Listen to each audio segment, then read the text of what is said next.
Selamat petang kelas. Selamat petang. Wow, semangatnya. Ya. Semangat nak balik ke semangat apa ni? Habis. Semangat nak habis. Sabar, belum mula lagi pembelajaran kita pada petang ini. So, semua sehat kan? Sehat. Tengah hari tadi sudah makan? Sudah. Belum? Kenapa belum makan, Will? Diet. Masih ingat lagi kan nama saya siapa? Masih. Okey, cuma salah. Boleh panggil saya Puan Olivia lah. Okey. So, code notes kita hari ini, code notes untuk unit kompetisi kita adalah MC 091 2016.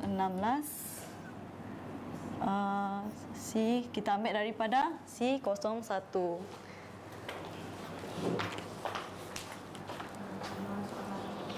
Okey, semua hadir kan hari ini? Hadir. Okey, manakan semua hadir? Industri atau macam ni?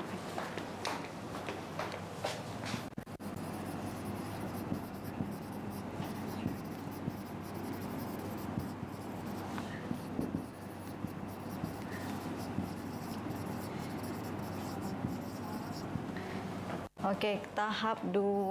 So, hari ini berapa tarikh? 6 Selasa kan? Tadi semua hadir kan? Ya. Okey, 30. Alright.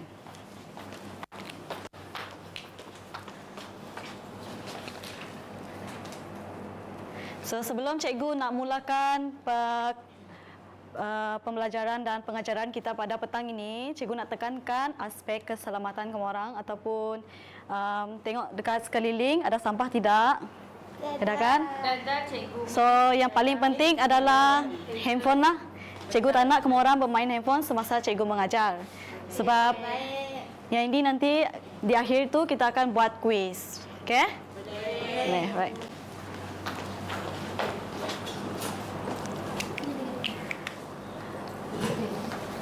So, sebelum tu sudah scan kehadiran?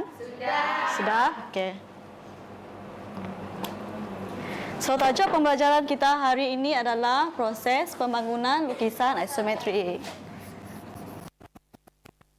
Apa tajuk kita tadi?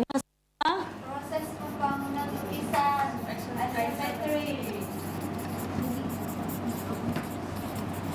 Dan isometri. Okey.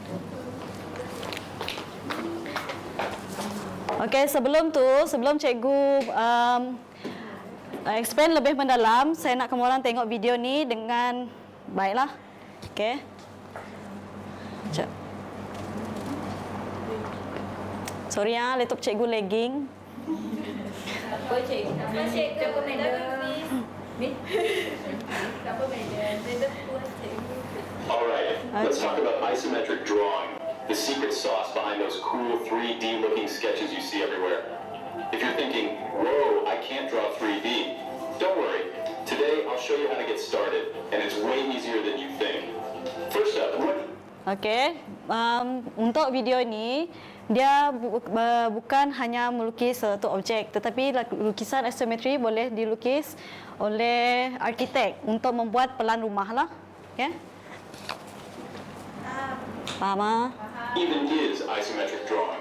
It's a way to show 3D objects on a flat piece of paper, but get this, you don't need fancy math or crazy art skills. All you got to remember is this. Instead of drawing your... Okey, ini adalah peralatan untuk melukis lukisan isometrik, iaitu pensel mechanical ataupun pensel biasa tu 2B ataupun 3B dengan menggunakan pembaris. Kenapa menggunakan pembaris? Supaya lurus. Supaya garisan itu lurus dan senang kita kemas dan senang untuk senang kita ukur dan tengoklah. Line straight up and down, you tilt your axis at 30 degrees. Imagine a cube, but with all its edges slanting at the same angle. Boom, that's isometric. Here's how you start. Grab a ruler. Seriously, rulers are a game changer for clean isometric lines. Draw a vertical line. Pernah tengok ni kan? Pernah. Bila kamu orang guna? Buku matematik. Bukan matematik. Ya, betul. That's your height. Next, from the base of that line, draw another line out to the right at a 30-degree angle. and one out to the left at a 30-degree angle too. These are your width and depth lines. Connect those lines, and suddenly you've got the basic skeleton of a cube. Want to get fancy? Try building on that cube. Add another shape on top or beside it, always sticking to those 30-degree angles. That's the trick. No matter how complex your design gets, every edge follows that same isometric rule. So, why bother learning this? Isometric drawing is awesome for designing rooms, gadgets, or even video game levels. It's clear. Okey, bukan hanya untuk pelan rumah saja. Tadi dia cakap apa? Boleh digunakan untuk membuat game. Ada dengarkan tadi? Buat game kan? It's simple, and it helps you visualize stuff before you build it in real life.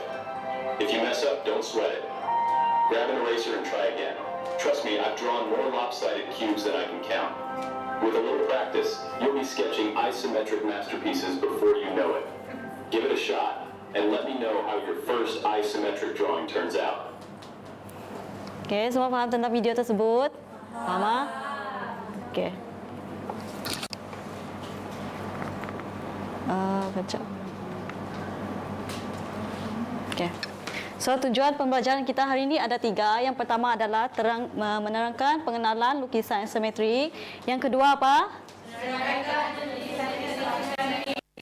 Dan jelaskan fungsi lukisan isometrik.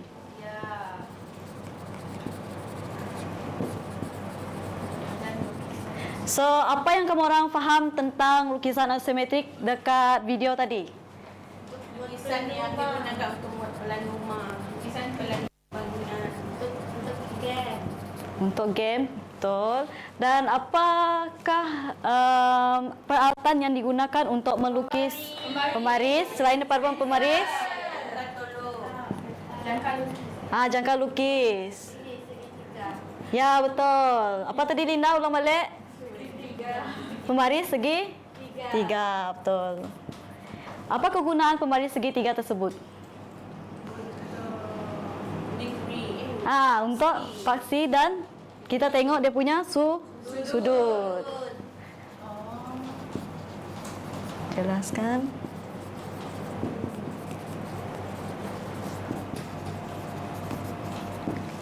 Alright.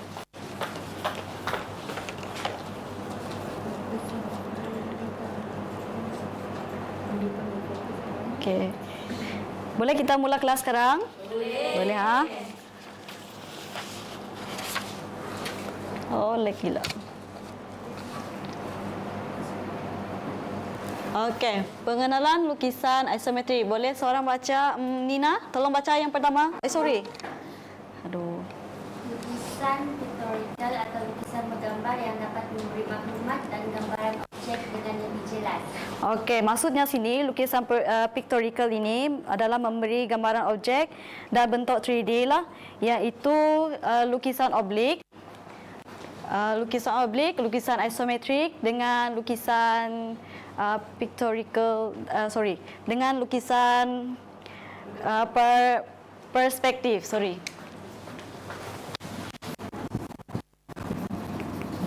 lukisan oblik,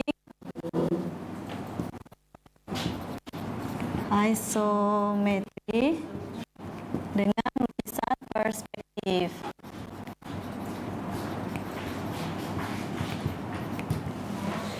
Ketiga-tiga ini adalah dia dapat memainkan peranan untuk kita melukis sesuatu objek supaya pelukis tu dapat tahu apa yang dia lukis dan berapa sudut dia nak guna.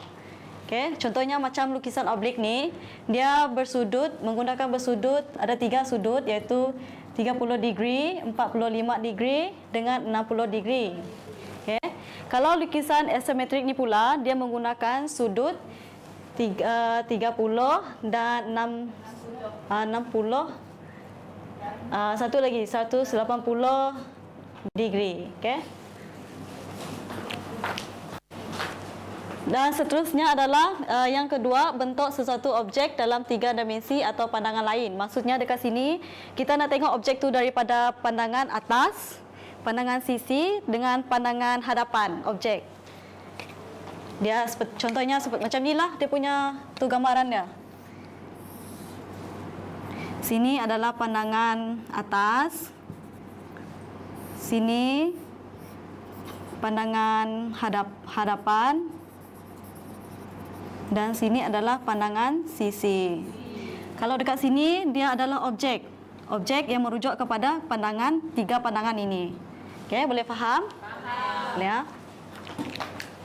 Okey, yang ketiga adalah untuk mengenal pasti bilangan paksi sudut objek yang digunakan. Ini bermaksud dia nak guna paksi apa? Paksi ada 3, di mana paksi panjang, paksi terbalik dengan paksi biasa. Nanti kita tengok macam mana bentuk ketiga-tiga paksi tersebut. Okey? Ada berapa paksi tadi? 3. Okey. Okey, seterusnya kita akan pergi ke tujuan pembelajaran yang kedua, iaitu jenis lukisan isometri. Jenis lukisan isometri ini ada 5. Yang pertama adalah garisan isometri dan bukan isometri. Yang kedua adalah arah pandang dalam isometri.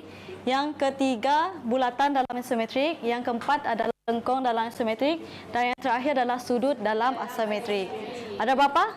Ada 5 kan? So kita tengok apa beza sudut isometrik dan garisan bukan isometri.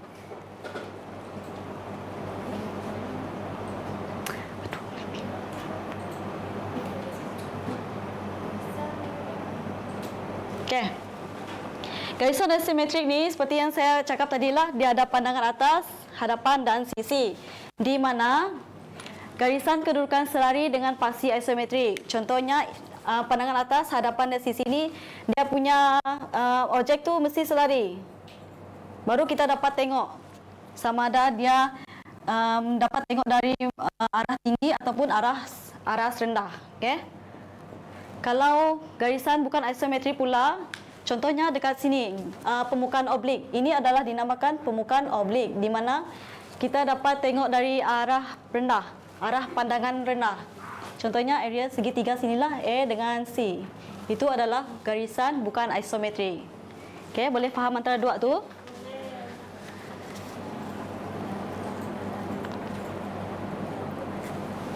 Okey, yang kedua adalah arah pandang dalam isometrik adalah kedudukan mata pada pandangan objek yang dilihat. Contohnya dekat sini, kalau arah pandang A, mana A? Sini. Kalau arah pandang A, kita dapat kalau kita dari atas, kita dapat dapat tengok dia dari macam rectangle. Betul? Ya. Kalau dari sisi, kita dapat tengok dia pendek je. Kalau dari atas, kita dapat tengok dia area macam ni lah.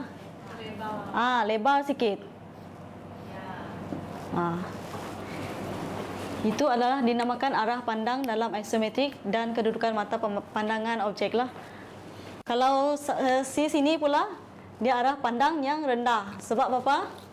Sebab dekat area bawah sini, dia kita tak dapat tengok dekat sini. Kalau arah pandang hadapan, kita hanya dapat tengok dia rectangle. Kalau arah pandang atas, kita hanya dapat tengok dia dalam bentuk separa segi 4. Ya.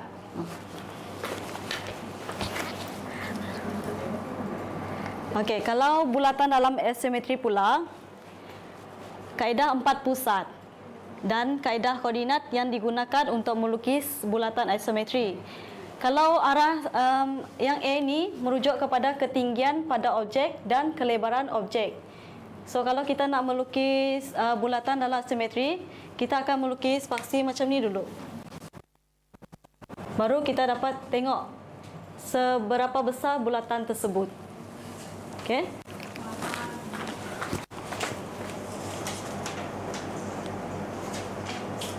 Alright. Kalau untuk lengkung, boleh seorang baca?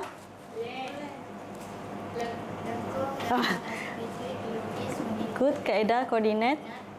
Ianya dapat dilihat pada arah pandang atas dan pandangan hadapan. Okey, contohnya lengkung dalam asimetrik ni, kita nak melukis benda yang melengkung. Contohnya kalau dekat sini kan, cikgu akan bagi contohlah. Kursi ni ada lengkung sedikit.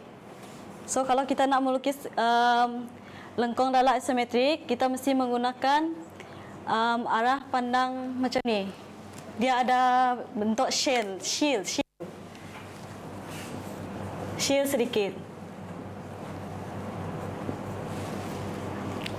supaya kita dapat lukis dia punya arah koordinat tu.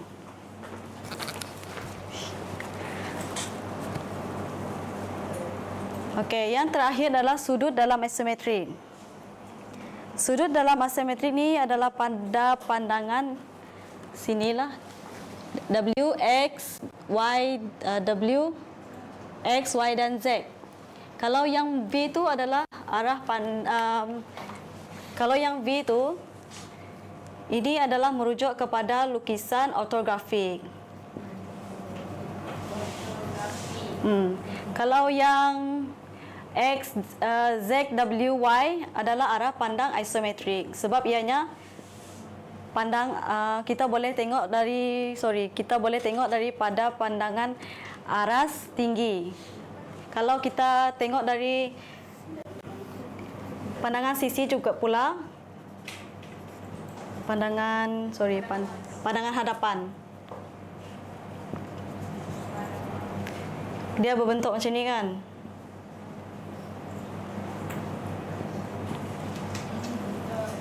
Ya.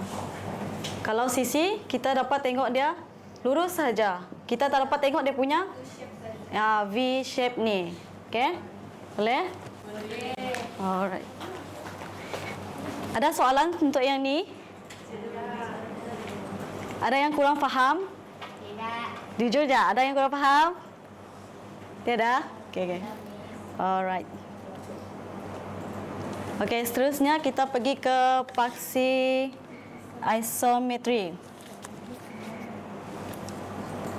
Paksi isometri ni ada 3. Yang pertama adalah paksi terbalik. Yang kedua, paksi panjang. Yang ketiga, paksi biasa. Okey. Okey, paksi biasa. Paksi biasa ni seorang baca boleh? Rahilia? Sesuatu objek yang dilukis dalam isometri paksi biasa yang akan menunjukkan butiran isometri di sebelah atas permukaan objek dengan lebih jelas. Okey. Rahilia dah baca tadi, maksudnya lukisan isometrik ni menunjukkan butiran isometri di sebelah permukaan objek dengan lebih jelas. Contohnya kalau kita nak melukis kotak. Kalau kita nak melukis kotak yang lurus, biasanya kalau kita melukis, kita lukis macam ni je kan? Tak ada pakai pasi-pasi kan? So kalau kita nak tengok dia pasi berapa, kita mesti menggunakan paksi biasa.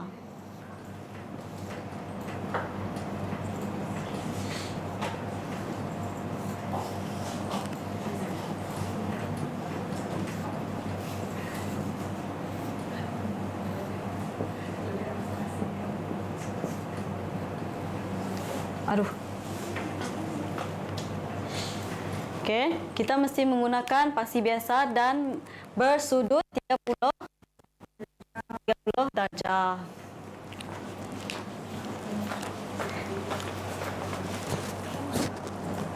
Seterusnya paksi panjang. Paksi panjang ni digunakan untuk melukis sesuatu objek yang panjang. Contohnya kalau kita nak melukis ekor. Kalau kita nak melukis ekor, kita harus menggunakan paksi panjang yang bersudut 120 darjah kan? Ya. Okey. Itu adalah dinamakan paksi panjang lah. Dan yang terakhir adalah paksi terbalik. Paksi terbalik ni biasanya kalau kita nak melukis objek yang di bawah dia. Contohnya dekat meja. Kalau kita nak lukis kaki meja, kita mesti menggunakan paksi terbalik untuk tengok ukuran dia berapa dan sudut dia berapa. Okey. Dia sama saja macam paksi biasa, cumanya ianya terbalik. Dapat tengok kan? Jap. Sini. Dia sama saja. Cumanya paksi biasa dia berada dekat atas. Kalau paksi terbalik dia berada dekat bawah. Okey ya.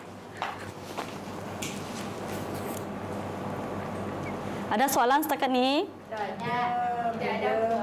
So ada berapa paksi tadi? Ada 3. Yang pertama paksi biasa, yang kedua paksi panjang dan paksi terbalik. Okey. Alright, memandangkan semua sudah faham. Yang ini kertas penerangan kamu orang. Cikgu akan bagi QR code dan simpan kamu orang punya kertas penerangan ni dalam handphone ataupun laptop. Untuk jimatkan kertas lah. Semua sudah scan kan? Pastikan kamu orang punya kod tu sama C01.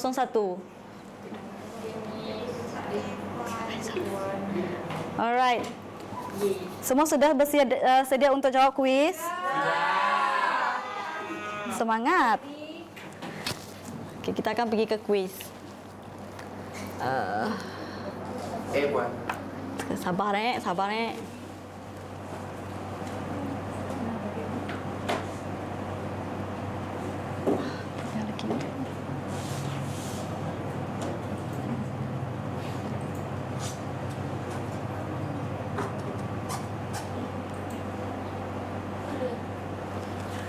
tolonglah.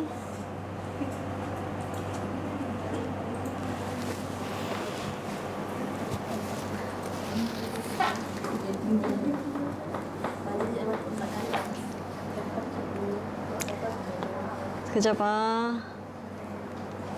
Okey.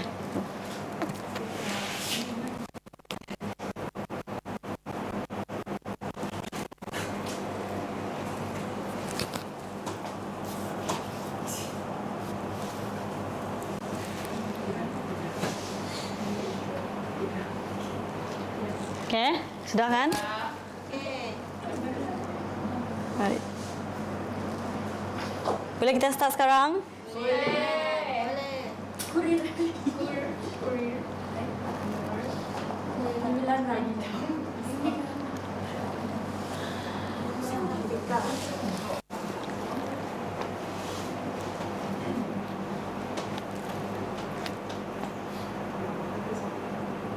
Okey, 3 pandangan yang boleh dilihat dalam pasti asimetrik.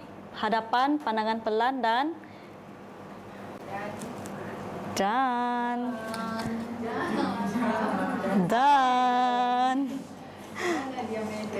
aduh, lagging lah. Kejap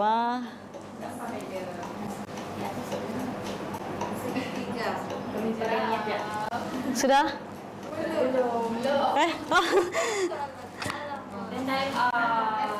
Aduh, lagging. Kejap.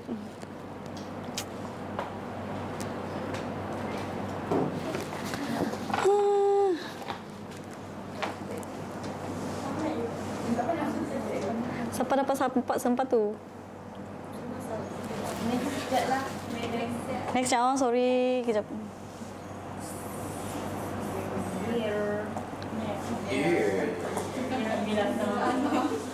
Okay, true or false? Pasti sudut lakaran ublik bersudut 45.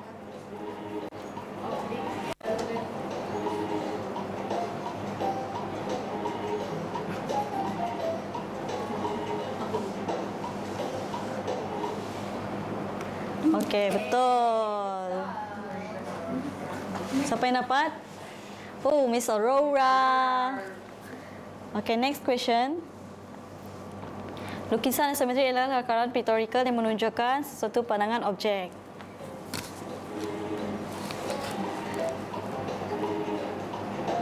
Mana dapat apa?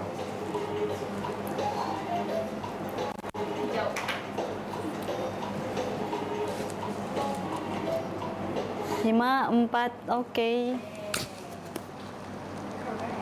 Next. Nina.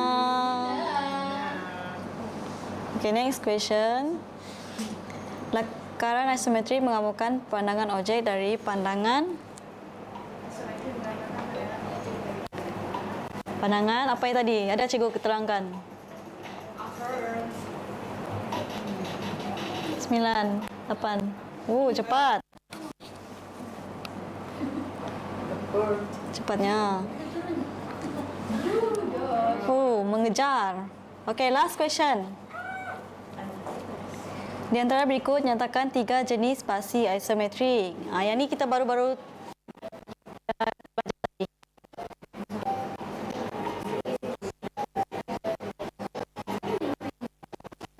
spasi.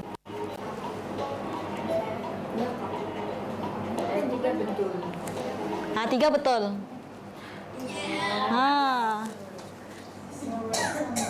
Kita tengok siapa naik podium. Daging.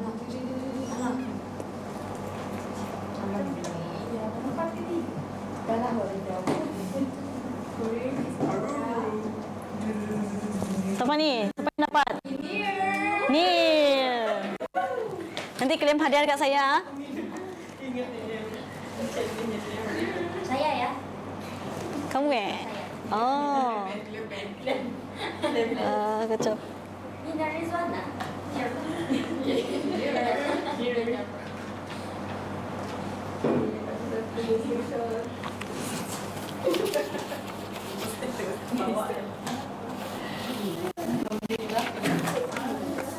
So, aktiviti seterusnya. Semua dah jawab kuis? Kan? Senang tak? Senang. Okey, senang. So, cikgu akan bagi kertas tugasan. Yang ni kamu orang siapkan selama 5 minit. Dekat kertas tugasan ni dia subjektif. Subjektif. Dan kamu orang kena jawabkan ke 4 soalan tersebut. Boleh? Boleh. Asing.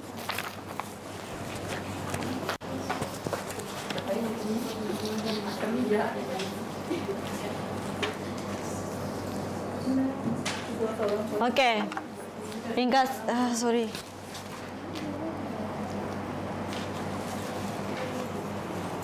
Okey, ringkasan kepada pembelajaran kita pada hari ini. Kita telah belajar yang pertama adalah pengenalan kepada lukisan isometrik. Yang kedua adalah jenis lukisan isometrik dan yang ketiga pasi. Okey. Kalau jenis lukisan isometrik tadi ada berapa jenis? 3. Jenis lukisan isometrik.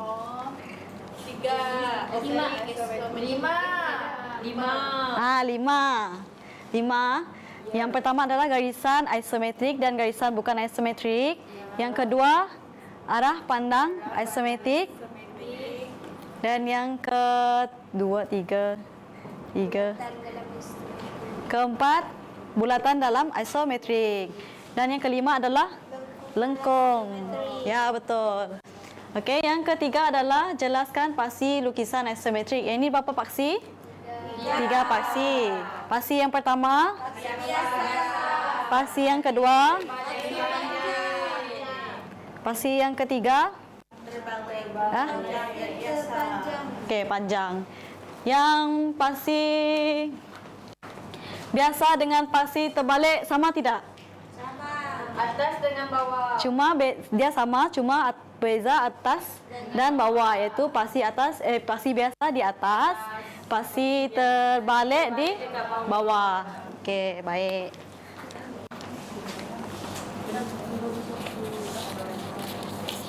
So, sesi pembelajaran yang akan datang, kita akan belajar mentafsir lukisan ortografik. So, cikgu nak kamu orang research tentang tafsiran lukisan ortografik dan cikgu akan tanya sebelum masuk kelas. Sebelum kita memulakan pembelajaran. Sama ada kamu orang faham apa yang kamu orang faham tentang lukisan ortografik. Boleh? Boleh. Boleh, ha? Okey. Alright, sebelum kamu orang bersurai, hari ini siapa bertugas? Saya. Wani. Nanti pastikan kemas kelas, naikkan kerusi dekat atas supaya esok pagi kamu orang masuk kelas, kamu orang lebih bersemangat untuk belajar. Boleh? Boleh. Okay. Alright. Ada soalan sebelum masuk kelas? Ada. Tiada? Ada, ya? Untuk aksi terbalik tu dia untuk lukisan apa biasanya? Biasanya kalau paksi terbalik tu untuk kita melukis objek yang dekat bawah. Contohnya dia yang ni sudah ada dilukiskan, pandangan atas sudah dilukis. Contohnya kita nak buat kaki ataupun objek yang penambahan dekat bawah objek yang A. Contohnya A yang tersembunyi. Okey? Ada lagi soalan? Tak ada. Tak ada? Lukisan perspektif tu apa maksudnya? Lukisan perspektif dia sama saja dengan isometri, dia tak ada beza. Cuma dia punya degree berbeza. Alright.